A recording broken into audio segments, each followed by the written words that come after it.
எவ்வாறு எப்படி நம் உடல் எடையை அதிகரிக்கச் செய்வது? இது குறித்து நீங்கள் பல்வேறு முறைகளை முயற்சித்து இருப்பீர்கள். ஆனால் இப்போது சொல்கின்ற இந்த முறை உங்கள் எடையை மிக விரைவாக அதிகரிக்கச் செய்யும். அது என்னவென்றால், நீங்கள் தினமும் காலையில் வெறும் வயிற்றில் தூங்கி எழுந்ததும் இப்போது சொல்லப்படும் விடயத்தை கடைபிடிப்பீர்களானால் நிச்சயமாக உங்கள் உடலில் ஓர் மாற்றத்தை உணர்ந்து கொள்வீர்கள். நம்பிக்கையோடு எம்மோடு பயணித்திடுங்கள்.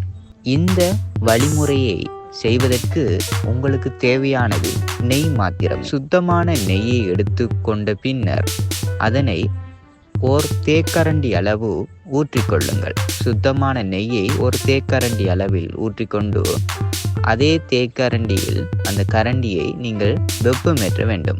வெப்பமேற்றி அந்த நெய்யானது நன்றாக உருகி எண்ணெய் வடிவில் மாறும். அந்த எண்ணெய் வடிவமாக மாறிய பின் தினமும் நீங்கள் காலையில் இவ்வாறு சூடேற்றப்பட்ட நெய்யை ஒரு தேக்கரண்டி அளவில் எடுத்து நீங்கள் குடித்து கொண்டு வந்தால் மிகவும் சீக்கிரத்தில் உங்கள் உடல் எடையில் மாற்றத்தை உணர்வீர்கள். இவ்வாறு நீங்கள் சூடேற்றப்பட்ட நெய்யை குடித்த பின்னர் சிறிது சுடுநீர் கொஞ்சம் குடிப்பது சிறந்த விடயமாகும்.